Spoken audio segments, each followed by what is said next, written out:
George hit us up from Knoxville, Tennessee. He said, do you have any good behind-the-scenes stories for your Miami trip? I used to do this 2 years ago. We'd go on the road, I'd come back, and you guys would just like be frothing at the mouth for the ending of the Sunday night show, and I'd always give you some stories. And for whatever ignorant reason, we got away from that last year.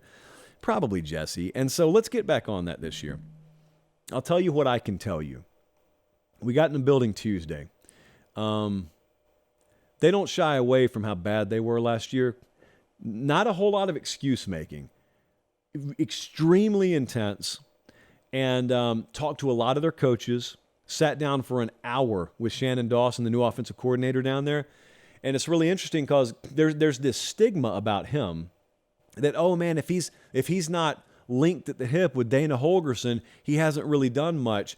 And it's just, you can either look at Wikipedia and you can look at a message board, or you can talk to a guy face to face. And when you talk to these guys face to face, they're able to lay it out for you. Like there are 100,000 reasons why things happen the way they do. And it's always interesting to get it from the coach's viewpoint. I don't want to spoil that for you because we're going to put that entire feature up. You're looking at B-roll of both of those things, actually. The other thing that Colin just showed you, yeah, I guess I'll share this. The other thing Colin showed you there was I was throwing with Tyler Van Dyke a little bit, quarterback down there, and I didn't let it be known at the time. In fact, I don't think I've told anyone publicly this yet, but he busted a blood vessel on my thumb. I no-sold it like a champ. My thumb was fat. It was purple. This is about a 70-yard throw in the air here, by the way. This is not where the blood vessel got popped. But your boy's down there, fielding arm punts. It hurt. Am I a hero? I can't say for sure, but yeah, I am. It was really interesting to talk to him. I mentioned earlier in the show, quarterbacks who know their legacy is on the line. He knows his legacy's on the line this year. I'll tell you what we saw. I don't know that I was ever in that building, weight room or indoor, where Tyler Van Dyke wasn't there. He just lives there. He's there all day. He's over there. I saw him catch more balls off the jugs machine than I saw their receivers catch balls off the jugs machine. Whether they did it at 5 a.m. when I wasn't there, I don't know. But I can tell you that dude is a hermit. That dude lives at that facility, and it's really interesting because there was a lot of smoke a couple of months ago. Is he going to go to Alabama? Is he not going to go to Alabama? Don't discount how huge it is to make sure you've got your best players home. Arkansas, I could say the same thing about KJ Jefferson. Don't ever take it for granted in the transfer portal era that your best players are just yours and they're ride or die with you for life. You got to do your due diligence. You got to make sure you got him. And Miami made sure they've got him. And I'll put it this way. There is no one more appreciative of the true freshman class that's been brought in down there than Tyler Van Dyke, which leads me to my next point. And I don't know that we've got footage of this because I didn't feel comfortable shooting it. So we're setting up for a live shot with CBS. And behind us, the offensive linemen are working out just by themselves. And if you follow recruiting, Miami brought in 2 5-star offensive tackles this past year, Okunlawa and Francis Mauigoa. So I had heard from Wiltfong and the guys that Francis Mauigoa was like a total different player than anyone else in the class. So I walk in. It takes like a nanosecond to pick him out from other guys who have been playing college football 3, 4, 5 years. Space alien. Looks different than any player that I have seen that I saw down there. So here's what happened. They get done doing their drill work, and then they just went out there and started messing around. And I want to emphasize messing around.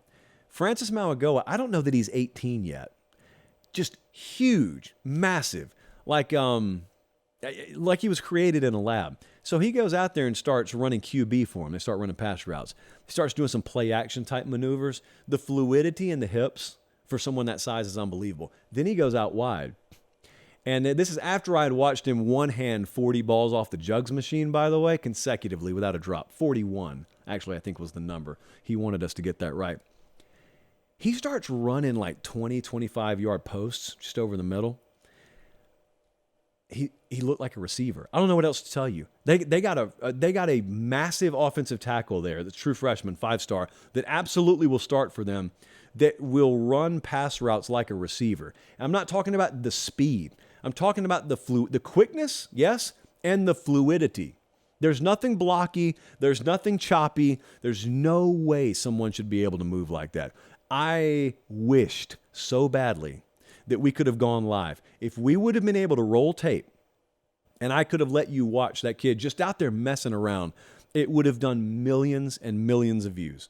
And I told Mario Cristobal that when he walked in. I said, hey, I appreciate you sitting down with us for an hour, but the attraction has already happened in this building today. No disrespect. He knew who I was talking about before I even brought it up. We went to Prime 112 down there. The South Floridians know. Anyone who's been to Miami knows. One of the premier steakhouses in the city, one of the premier steakhouses in the country. Oh, man, I can attest.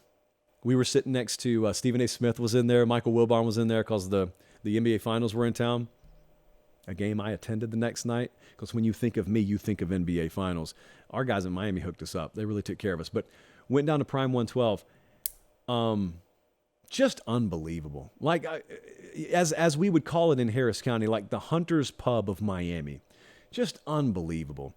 And I used to always look at steakhouses. I only ever went to chain steakhouses because I grew up in Harris County. And so I used to always think to myself, because I would see on TV these people and they would go like be spending hundreds of dollars on cuts of meat. And I always thought that's just dumb. It's not. It's really not. I would not advise you to do it every day unless you have the financial means or someone else's card. But wow, unbelievable. And I also would strongly advise you to call well ahead if you're going to try and go because it's tough to get a table there. Our guy Cam took care of us down there.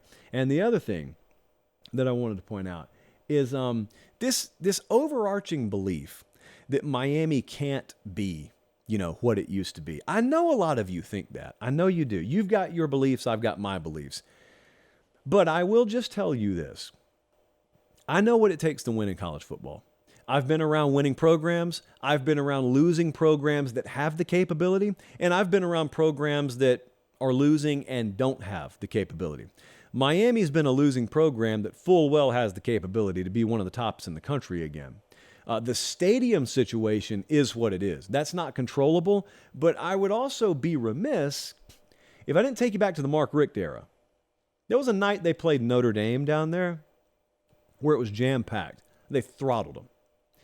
That was the one where the following Monday, every major newspaper lazily ran the same headline. The U is back. The swagger is back. Nothing like 52-year-old sports writers using the word swagger. Well, it wasn't back, but it gave you a peek at what Miami football is if Miami football is rolling. I'm not the biggest fan of playing games in Hard Rock Stadium. Okay, that's an NFL venue. You know my feel on that, but they can't control that. What they can control is building a brand new state-of-the-art facility on campus for everything else they do. And the other thing they can control is full buy-in.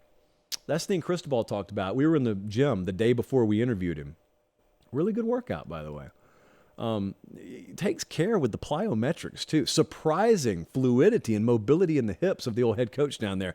But he was talking about what it took for him to sign the deal to go down there.